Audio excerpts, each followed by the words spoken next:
నమస్కారం. ప్రాయోజిత కార్యక్రమం రుద్రాక్షకు స్వాగతం. రుద్రాక్షలు పవిత్రమైనవి, శక్తివంతమైనవి, మహిమాన్వితమైనవి. అలాంటి రుద్రాక్షలు ధరించడం వల్ల అనుకున్న పనులు నెరవేరుతాయా? ఎలాంటి కష్ట నష్టాలు రావా? అడ్డంకులు తొలగిపోతాయా?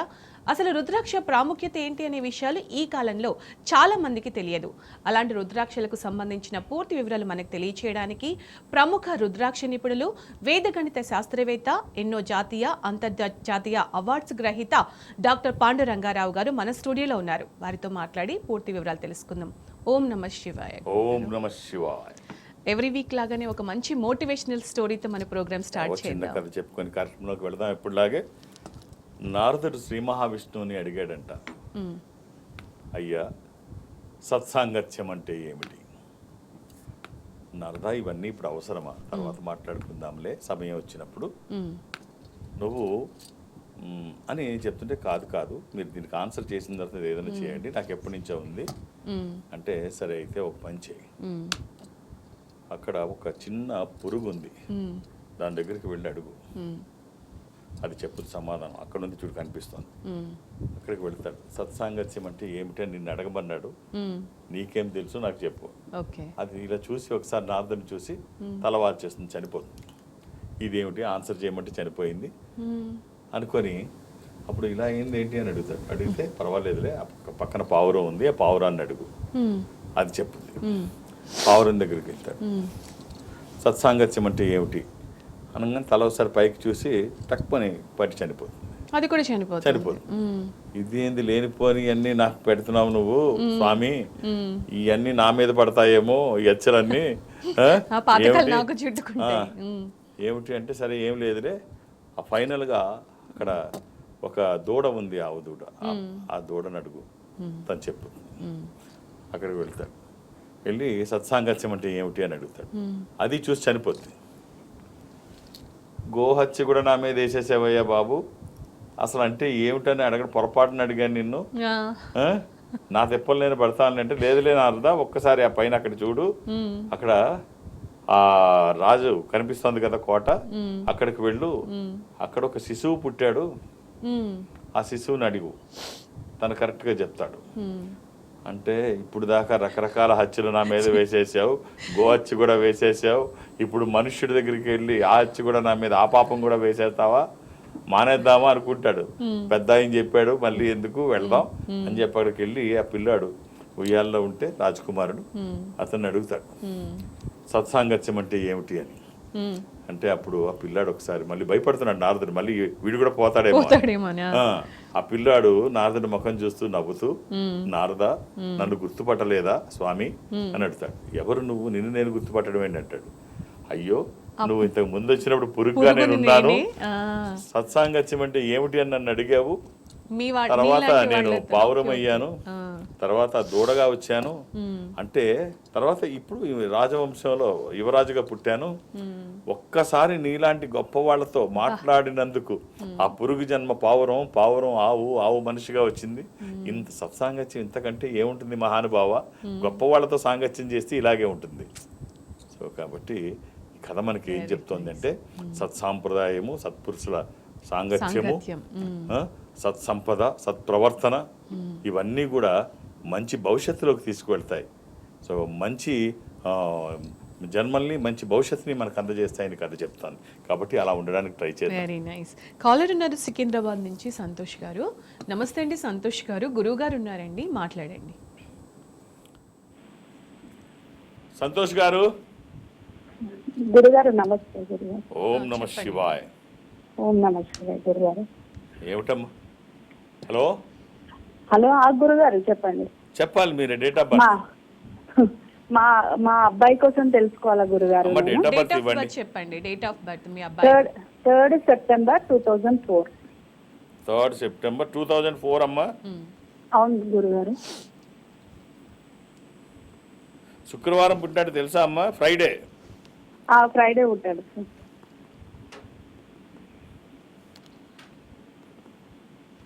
అది అలాగే సంకటహర చతుర్థి, బహుళ చవితి,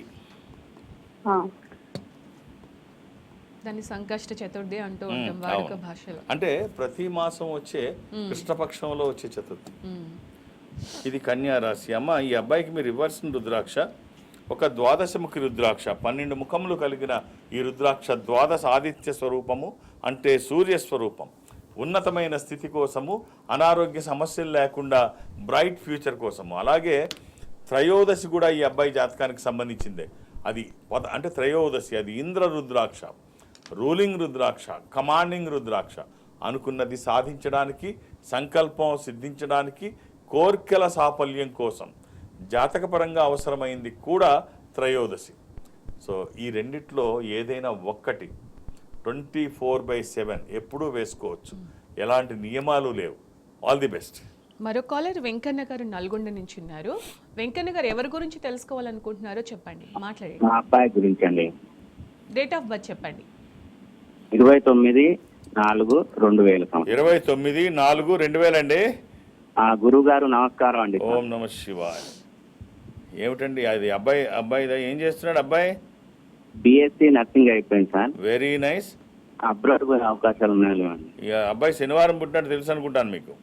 అవునండి సార్. అలాగే ఇది ఏకాదశి కూడా, బహుళ ఏకాదశి. ఇది కుంభరాశి. చక్కగా ఎక్కడి నుంచి మాట్లాడుతున్నారు మీరు? నల్గొండ జిల్లా ఎల్లారెడ్డిగూడెం. ఎంతమంది పిల్లలండి మీకు? ఇద్దరండి, ఒక అమ్మాయి ఒక అబ్బాయి. ఈ అబ్బాయికి ఒక నవముఖి, త్రయోదశముఖి, ఈ రెండిట్లో ఏదైనా ఒక్కటి. అది ఇంద్ర రుద్రాక్ష. ఇంతకు ముందు ఎవరికో చెప్పాము అది ఇంద్ర రుద్రాక్ష, రూలింగ్ రుద్రాక్ష, కమాండింగ్ రుద్రాక్ష. అనుకున్నది సాధించడానికి, సంకల్పం సిద్ధించడానికి, కోర్కెల సాఫల్యం కోసం జాతకపరంగా అవసరమైనది కూడా త్రయోదశి. అది కుదరకపోతే నవముఖి, అమ్మవారి స్వరూపం, విజయాలు చేకూర్చి దోషాలు నివారించేది. ఈ రెండిట్లో ఏది వీలైతే అది వేసి చూడండి. వచ్చిన తర్వాత ఆ ఫలితం ఒక అద్భుతం. ఎప్పుడు వేసుకోవచ్చు, ఎలాంటి నియమాలు లేవు. అలా అని ఏది పడితే అది వేయకండి. దురదృష్టం, రుద్రాక్షల్లో 199 నకిలీయే ఉంటాయి. ఒక్కటైనా మంచిది వేయగలిగితే చాలా బాగుంటుంది. శుభం. రైట్. మరో కాలర్ చింతల నుంచి ఉన్నారు, శ్రీకాంత్ గారు. శ్రీకాంత్ గారు నమస్తే అండి. గురువు గారు ఉన్నారు. ఎవరి గురించి తెలుసుకోవాలనుకుంటున్నారు? నమస్తే అండి. నా గురించి చెప్పండి. నమస్తే గురుగారు. నమస్కారం అండి. ఓం నమ శివాయ. ఎలా ఉన్నారు? బాగున్నాను గురుగారు. డేట్ ఆఫ్ బర్త్ ఇస్తారా? 16/12/1988.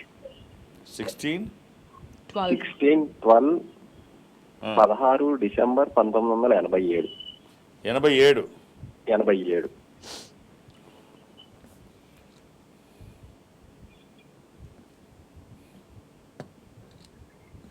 బుధవారం పుట్టినట్టు తెలుసు అనుకుంటానండి. వెనస్డే బుధవారం అండి. అవును. ఏం చేస్తున్నారు మీరు? రియల్ ఎస్టేట్ లో అకౌంటెంట్ గా చేస్తున్నాను. కంఫర్ట్గా ఉందా మీ జాబు? లేదండి ప్రెసెంట్. ఇది ఏకాదశి, కృష్ణపక్షం. ఇది బహుళ ఏకాదశి. ఓకే. ఇది వృశ్చిక రాశి, స్కార్పియో. ఎంతమంది పిల్లలండి? ఒక బాబు అండి. అబ్బాయి ఏం చేస్తున్నాడు? 5th క్లాస్ అండి. రైట్. ఒక చిన్న కాంబినేషన్ మీకు ఉపయోగపడేది చెప్తాను. అవకాశం ఉంటే ధరించే ప్రయత్నం చేయండి. ఒక 7 ముఖాలు, 10 ముఖాలు, ఏకముఖి. ఈ 7 ముఖాలు లక్ష్మీ స్వరూపము, శని దోషములకి మంచిది. దశముఖి అది విష్ణు స్వరూపము, మానసిక ఒత్తిళ్లు తగ్గడానికి, వాస్తు దోషములు పోవడానికి, న్యాయపరమైన చిక్కులు అధిగమించడానికి. ఏకముఖి రుద్రస్వరూపము, అపమృత్యు బాధలు లేకుండా. కుదిరితే 3, లేకపోతే 1. ఆల్ ది బెస్ట్ అండి. మీరు అన్నట్టుగా నకిలీలు లేకుండా చూసుకోవడం అనేది చాలా ఇంపార్టెంట్. అంతే. లేకపోతే లక్ష్యం కోసం మనం రుద్రాక్ష ధారణ చేస్తాం. అవును. అది వేసుకున్న తర్వాత ఏదో డబ్బు కోసం కాదు. డబ్బు పోతే మళ్ళీ సంపాదించుకుంటాం. ఒకటి లక్ష్యం, ఇది వేసుకుంటే ఇది జరగాలని కోరుకుంటాం. అది సరైనది వేసుకుంటే, వేసుకోకపోతే అటు వెళ్ళలేం. కాబట్టి అక్కడ 2 ప్రమాదాలు. ఒకటి, ఇది వేసుకున్నా పని జరగలేదని ఒకటి అనుకుంటారు, దీని మీద నింద పడుతుంది. తర్వాత మన లక్ష్యాన్ని చేరుకోలేకపోతాం. ఇది 2 ఇబ్బంది. అంటే ఏదో ఒక హోప్ తోనే ఖచ్చితంగా వేసుకుంటారు. అంటే కొంచెం బాగుండాలి అనే ఉద్దేశంతోనే ఎవరైనా వేసుకుంటారు. అదే ఒరిజినల్ కనుక అయితే మనకు ఖచ్చితంగా ఫలితాలు అయితే ఖచ్చితంగా అది ఎలా వేసుకోవాలో అలా వేసుకొని, అది సరైన రుద్రాక్ష సరైన పద్ధతిలో ధారణ చేయగలిగితే ఆ ఫలితాలు యథాతథంగా ధారకునికి లభిస్తాయి. అందులో సందేహం లేదు. అలాగే జీవితంలో తొందరపాటు నిర్ణయాలు తీసుకోకూడదు. అవి చాలా కొన్ని సందర్భాల్లో జీవితాలని నాశనం అవి ప్రాణాంతకం కూడా చేస్తాయి అవుతాయి. అని అంటూ ఉంటారు. సో అలాంటప్పుడు ఏం చేయాలి? అలాంటి నిర్ణయాలు తీసుకోవడం తీసుకునే ముందు ఏం చేయాలంటారు? అంటే అవి ఎలా ఉంటాయంటే ఒక్కొక్కసారి ఎవరు దానికి అతిథులు కాదు. అది తీసుకోవాలని ఎవరు తీసుకోరు. కావాలని ఒక్కోసారి తీసుకోరు. ఆ తొందరపాటు situation, నిర్ణయాలు అనేదే అందుకు. అది ఆ సందర్భం అలా ఉంటుంది. ఎవరు కావాలని చేయకపోవచ్చు. ఇప్పుడు ఒక చిన్న కథ ఇక్కడ చెప్తాను, అది ఎలా ఉంటుందో. ఒక రాణిగారు మామూలుగా రోజు ఆవిడకి వచ్చి పనంతా చేసుకొని అన్ని పనులు అయిపోయిన తర్వాత ఆమె రూమ్లోకి వచ్చి మహల్లోకి వచ్చి పడుకోవడం మామూలుగా అందరు చేసే పని. ఆ బెడ్ని శుభ్రం చేసే పనివాడు ఉంటాడు. వాడు మామూలుగా ఇల్లు క్లీన్ చేస్తూ రాణిగారి బెడ్ అదిరిపోయేటట్టుంది. రాజుగారు రాణిగారు పడుకునేది, ఇద్దరు రాజు రాణి పడుకునే బెడ్ చాలా హంసతులిక తల్పం కదా.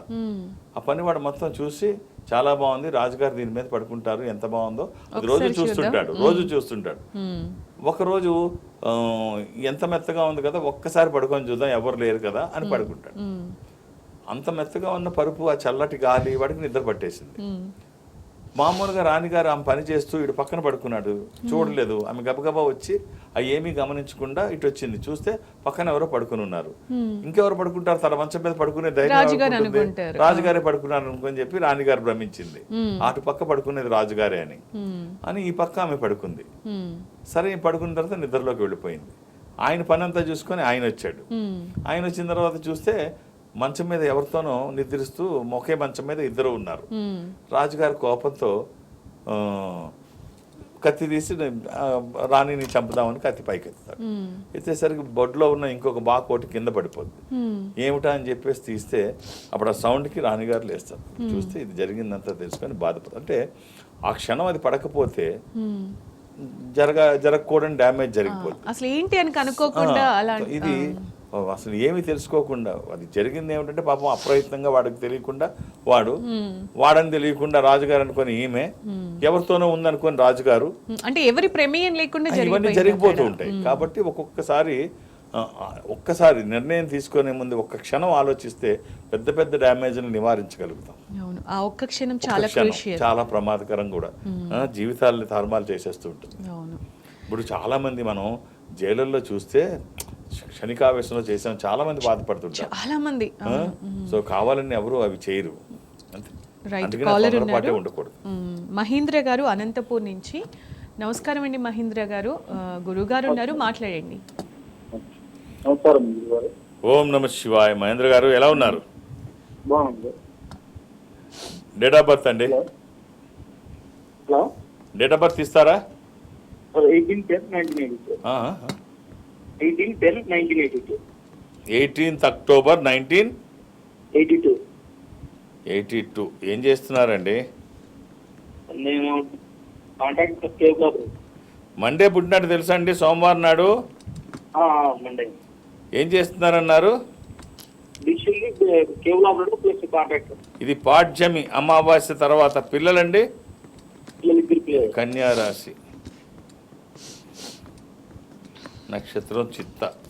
రైట్. మీరు వేసుకోవడానికి 11 ముఖాలు, 7 ముఖాలు, ఏకముఖి. కుదిరితే ఈ 3 వేసుకోండి. ఏకాదశముఖి, ఏకాదశ రుద్రస్వరూపము. ఇది హనుమాన్ స్వరూపము కూడా. ఆధ్యాత్మికంగా మంచిది, ఆరోగ్యపరంగా మంచిది, భయాందోళనకు అవకాశం లేనటువంటిది. అలాగే 7 ముఖాలు లక్ష్మీ స్వరూపము, శని దోషములకి మంచిది. ఏకముఖి రుద్రస్వరూపము, అపమృత్యు బాధలు లేకుండా.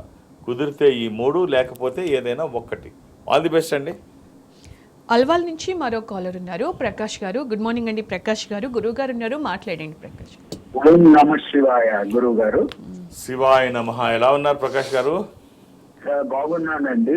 నేను నా టైం వచ్చేసి 4:02 AM 22/3 అంటే ఫిబ్రవరి 4వ తారీఖా సార్?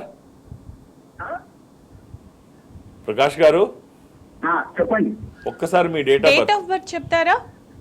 22/03/1968. 22/03/1968. విజయవాడలో పుట్టాను. 4:02 అండి. ఓకే. శుక్రవారం నాడు అండి, ఫ్రైడే. ఫ్రైడే అండి, అవునండి. పిల్లలు ఏం చేస్తున్నారండి? బాబు వచ్చేసి ఫిజియోథెరపీ ఫైనల్ ఇయర్ సార్ ఉమ్, నా గురువు గారు. ఉమ్. అంటే అది సో నేను కృష్ణపక్ష ప్రస్తుతం అష్టమి. ఖాళీగా ఉన్నానండి. అయ్యా నేను ప్రస్తుతం ఖాళీగా ఉన్నానండి. హెల్త్ ఇష్యూస్, స్కిన్ ఎలర్జీస్ అవన్నీ బాగా ఎక్కువైపోయినాయి అండి. సో దానివల్ల నేను ప్రస్తుతం ఖాళీగానే స్కిన్ ఉన్నాను. ఎలర్జీస్ ఏమైనా ఉంటే ఓ మంచి డెర్మటాలజిస్ట్కి అబ్బాయితో చెప్పండి, చూపిస్తాడు. తను ఉన్నది అదే ఫీల్డ్లో కదా. ఓ మంచి డెర్మటాలజిస్ట్ని కలవండి. ఆందోళన పడక్కర్లేదు. వయసుతో పాటు కొన్ని వస్తూ ఉంటాయి. దేనికి కంగారు పడాల్సిన పని లేదు. ఒక్క రుద్రాక్ష ఏకాదశముఖి కానీ ఏకముఖి కానీ ఇది ఆరోగ్యానికి చాలా మంచి రుద్రాక్ష. వీలైతే ఇది వేసుకోండి. ఏకముఖి వేసుకోవచ్చు. దశముఖి కూడా మానసిక ఒత్తిడి తగ్గించడానికి మీ జాతకానికి కూడా సరిపోతుంది. ఏది వీలైతే అది వేసుకోండి. మనకి ఎన్ని సంపదలు ఉన్నా ఏ సంపద ఏ మేరకు ఉపయోగపడుతుందో తెలియదు, కానీ ఈ ఆధ్యాత్మిక సంపద, ఈ స్పిరిచువల్ సపోర్ట్ మన దగ్గర ఉన్నంతసేపు దేనికి భయపడక్కర్లేదు. నెగిటివ్ ఫోర్సెస్ మన దగ్గరికి రాకుండా రావు. చూస్తుంది. విజయాలు ఎప్పుడు మన పక్కనే ఉంటాయి. దాని తోడు కొంచెం కష్టపడితే సరిపోతుంది. Yes. సరూర్ నగర్ నుంచి శ్రీధర్ గారు ఉన్నారు. నమస్తే శ్రీధర్ గారు, మాట్లాడండి. హలో, హలో అండి, శ్రీధర్ గారు, అవునండి. చెప్పండి అమ్మా, ఎవరి గురించి అమ్మా తెలుసుకోవాలనుకుంటున్నారు? Date of birth 15/7/2007. అబ్బాయిదమ్మా. 15/7/2007. ఎవరిది అని అడుగుతున్నారు. అబ్బాయిది. ఆదివారం పుట్టినట్టు తెలుసు కదమ్మా. అవును. ఎంతమంది పిల్లలు మీకు? ముగ్గురు, 2 బిడ్డలు, 1 కొడుకు. ఆ రోజు ఏకాదశి కూడా, శుద్ధ ఏకాదశి ఆదివారము. ఇది జ్యేష్ఠ నక్షత్రము, వృశ్చిక రాశి. ఈ అబ్బాయికి మీరు ఇవ్వాల్సిన రుద్రాక్ష ద్వాదశముఖి కానీ అష్టముఖి కానీ. ద్వాదశముఖి 12 ముఖములు కలిగిన ఈ రుద్రాక్ష ద్వాదశ ఆదిత్య స్వరూపము, అంటే సూర్య స్వరూపం. ఉన్నతమైన స్థితి కోసము, అనారోగ్య సమస్యలు లేకుండా బ్రైట్ ఫ్యూచర్ కోసం. అది కుదరకపోతే అష్టముఖి గణపతి స్వరూపము. ఈ రెండిట్లో ఏదైనా ఒక్కటి వేయండి చాలు. వేసిన తర్వాత ఖచ్చితంగా బాగుంటుంది. All the best. మరో కాలర్ విజయనగరం నుంచి ఉన్నారు, రాంబాబు గారు. రాంబాబు గారు నమస్తే అండి. ఓం నమ శివాయ. గురువు గారితో రాంబాబు గారు, ఓం నమ శివాయ. గురుగారు, చెప్పండి. నా డేట్ ఆఫ్ బర్త్ ఏమో 1973. 73. 1వ తారీఖు 7వ నెల. హలో, ఏం చేస్తున్నారు రాంబాబు గారు? నేను ప్రైవేట్ వర్క్స్ చేస్తున్నానండి. Morning 8 o'clock. ఆదివారం పుట్టినట్టు తెలుసు అనుకుంటాను మీరు. కాదు సార్, సోమవారం. ఆదివారం కాదు, సోమవారం 1వ తారీఖు 8 గంటలకు మార్నింగ్. ఆదివారం అనండి ఇది. 1973 1/7. ఎంతమంది పిల్లలండి? 2 ఇది పాడ్యమి, అమావాస్య తర్వాత రోజు అండి. ఇది కర్కాటక రాశి. సార్ మీరు వేసుకోవడానికి ఒక 7 ముఖాలు 8 ముఖాలు ఏకముఖి. సప్తముఖి లక్ష్మీ స్వరూపము, శని దోషములకి మంచిది.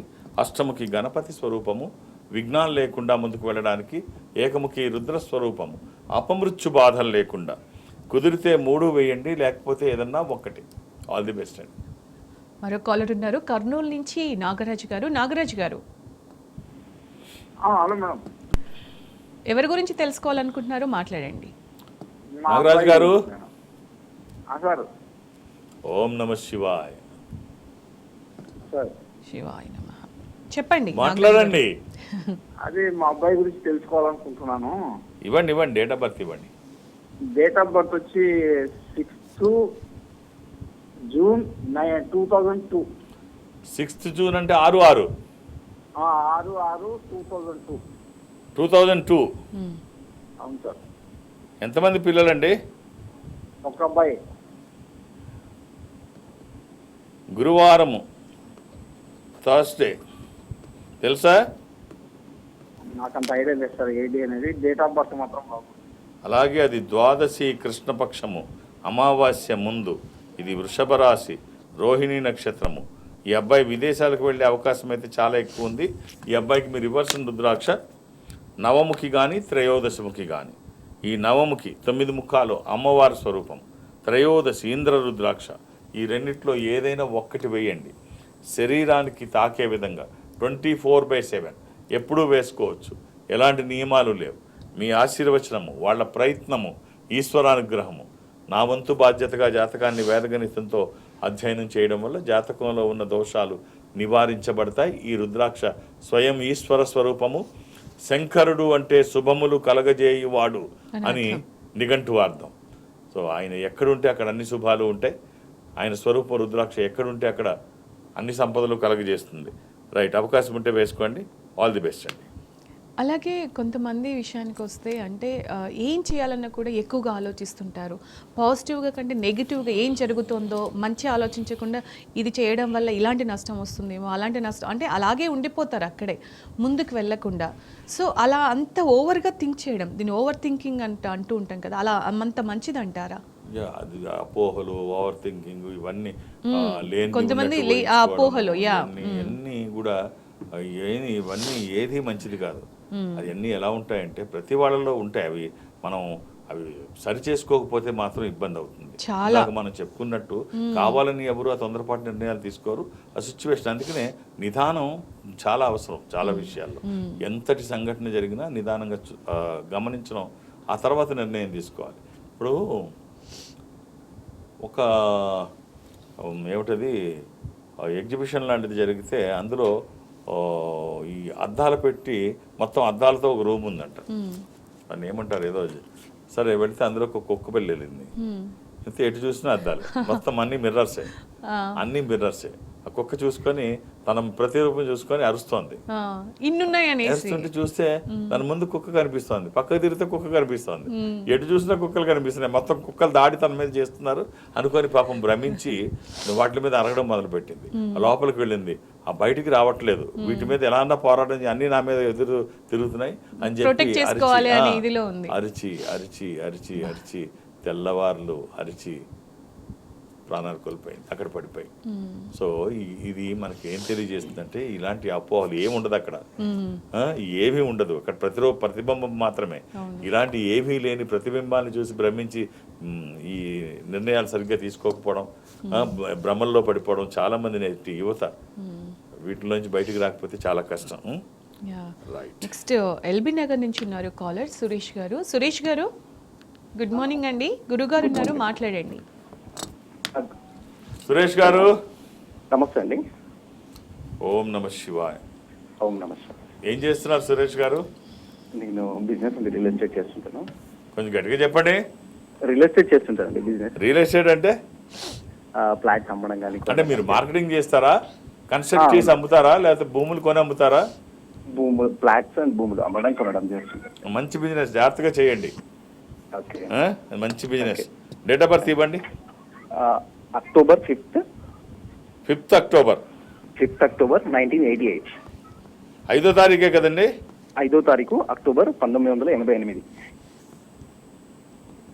బుధవారం నాడు. అవునండి.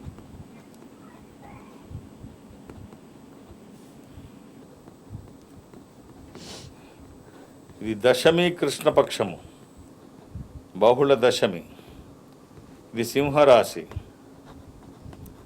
ఎంతమంది పిల్లలండి? లైన్లో ఉన్నారా? కాల్ కట్ అయింది. రైట్. ఒక మంచి చక్కగా చిన్న కాంబినేషన్ చెప్తాను, వీలైతే చిన్న కాంబినేషన్. ఒక 7 ముఖాలు 10 ముఖాలు ఏకముఖి. మీ జాతకానికి పెర్ఫెక్ట్ యాప్ట్ అండి. అవకాశం ఉంటే ధరించి చూడండి. 3 వేసుకోవడానికి ట్రై చేయండి, లేకపోతే 1 వేయండి. 7 ముఖాలు లక్ష్మీ స్వరూపము, శని దోషములకి మంచిది. దశముఖి విష్ణు స్వరూపము, మానసిక ఒత్తిళ్లు తగ్గడానికి, వాస్తు దోషములు పోవడానికి, న్యాయపరమైన చిక్కులు అధిగమించడానికి. ఏకముఖి రుద్రస్వరూపము, అపమృత్యు బాధలు లేకుండా. కుదిరితే 3 వేయండి, లేకపోతే ఏదన్నా 1 వేయండి. All the best. మరో కాలర్ వరంగల్ నుంచి ఉన్నారు, పెంటయ్య గారు. నమస్తే అండి, గురువు గారు ఉన్నారు, మాట్లాడండి. కాల్ రాపోయినట్టు. రైట్, కాల్ కట్ అయిపోయింది. సో త్రుటిలో మాట్లాడే అవకాశాన్ని కొంతమంది ఇలాంటి అవకాశాలు వచ్చినా కూడా అందిపుచ్చు, ఇతనని కాదు జనరల్గా వెయిట్ చేస్తూ ఉంటారు కానీ లాస్ట్ మినిట్లో వదిలేసి వెళ్ళిపోతూ ఉంటారు. భగవంతుడు కూడా ఎవరికి వరాలు ఇవ్వడు, శాపాలు ఇవ్వడు, అవకాశాలు మాత్రమే ఇస్తాడు. అవకాశాలు అందిపుచ్చుకున్న వాళ్ళ ముందు వరుసలో ఉంటారు. ఇప్పుడు మామూలుగా ఏమిటంటే కొంతమంది అవకాశాలు లేకపోయినా వాళ్ళు సృష్టించుకుంటారు, క్రియేట్ చేసుకుంటారు. విన్నర్స్ అనేవాళ్ళు 2 రకాలుగా ఉంటారు. ఒకటి ఏమిటంటే 2 రకాల విన్నర్స్ ఉంటారు. ఒకటి వాళ్ళు అక్కడ పరిస్థితులు అనుకూలంగా ఉండి వాళ్ళు ఏ రంగంలో నిష్ణాతులో ఆ రంగంలో అక్కడికి వెళ్ళి వాళ్ళ ప్రతిభ చూపించి గెలుపు బాటలోకి వెళ్తుంటారు. ఇది ఒక టైపు విన్నర్స్. రెండో వాళ్ళు అక్కడ ఉన్న పరిస్థితులు కానీ దేనికి సంబంధించిన వాళ్ళు కాదు, వాళ్ళ లక్ష్యం ఒకటే, ఎలాంటి పరిస్థితులు ఉన్నా గెలుపు వాళ్ళదే, వీళ్ళని ఛాంపియన్స్ అంటారు. సో మనం ఎలాంటి పరిస్థితుల్లో అన్నా గెలవాలి, అవకాశాలు లేకపోతే క్రియేట్ చేసుకోవాలి. ఇలాంటి వాళ్ళు మాత్రం ఇప్పుడు ఈ సమాజంలో చాలా ముందు వరుసలో ఉంటారు. ఈ సెకండ్ కేటగిరీకి చెందిన వాళ్ళు ఖచ్చితంగా లైఫ్ లో సక్సెస్ ఛాంపియన్స్ గా ఉండాలి. ఓకే, అలాగే మీరు ఎక్కడెక్కడ అవైలబుల్ గా ఉంటారు? నేను ఒక ఆధ్యాత్మిక సంస్థలో ఉన్నాను. ఈ సంస్థ ప్రపంచవ్యాప్తంగా ఉంటుంది. అన్ని చోట్లకి నాకు వెళ్ళడం కుదరదు, కానీ సౌత్ ఇండియా నేను అటెండ్ అవుతాను. దక్షిణ భారతదేశంలో ఈ సంస్థ దక్షిణ భారతదేశంలో ఎక్కడెక్కడైతే ఉందో అక్కడికి ఈ ప్రతి గురువారం నాడు ఒక క్యాంపు నేను వెళుతూ ఉంటాను ఆ బ్రాంచెస్కి. రేపు కమింగ్ థర్స్డే మాత్రం విజయవాడ వెళ్తున్నాను. విజయవాడ కొన్ని గంటలు, మధ్యాహ్నం 1 గంట వరకు అక్కడ ఉంటాను. మిగిలిన అన్ని రోజులు శని ఆదివారాలతో కలిపి హైదరాబాద్కే పరిమితం. విజయవాడలో నన్ను కలవాలనుకున్నప్పుడు 2-3 పేర్లు అక్కడ నమోదు చేయించకుండా ఒక్కొక్క పేరే నమోదు చేయించండి. ఎందుకంటే నేను చాలా తక్కువ సమయం, జస్ట్ 2 hours ఉంటాను అంతే అక్కడ. అంటే ఇప్పుడు ఒకే ఫ్యామిలీకి చెందిన వాళ్ళు సెపరేట్ గా వచ్చినప్పుడు కూడా వాళ్ళు నమోదు చేసుకోవచ్చు అంటారా? ఇప్పుడు అలా చెప్తే అలాగే వస్తారు, మనకి ఇబ్బంది అవుతుంది అది. వాళ్ళు మొత్తం వేరువేరుగా ఇంటి పేర్లు అన్నీ వేరువేరుగా రాయిస్తారు. సో ఎందుకు ఇంట్లో ఒకళ్ళు వేసుకుంటే సరిపోద్ది. నాకు కూడా అంత సమయం ఉండదు, అర్థం చేసుకోండి. సో మళ్ళీ ఇదేం ఎమర్జెన్సీ కాదు, మళ్ళీ వచ్చినప్పుడు ఎప్పుడైనా చూపించవచ్చు. సో అవకాశం ఉంటే వాళ్ళు అక్కడ ఆర్గనైజేషన్ అడగండి, టైం ఉంటే వాళ్ళే చూపిస్తారు. సో ఇక హైదరాబాద్లో నన్ను కలవడానికి నేను ఎవరికి అపాయింట్మెంట్స్ ఇవ్వను, ఏ రికమెండేషన్ తీసుకోను. శని ఆదివారాలతో కలిపి అన్ని రోజులు హైదరాబాద్లో ఉంటే ఒక్క గురువారం నాడు తప్ప.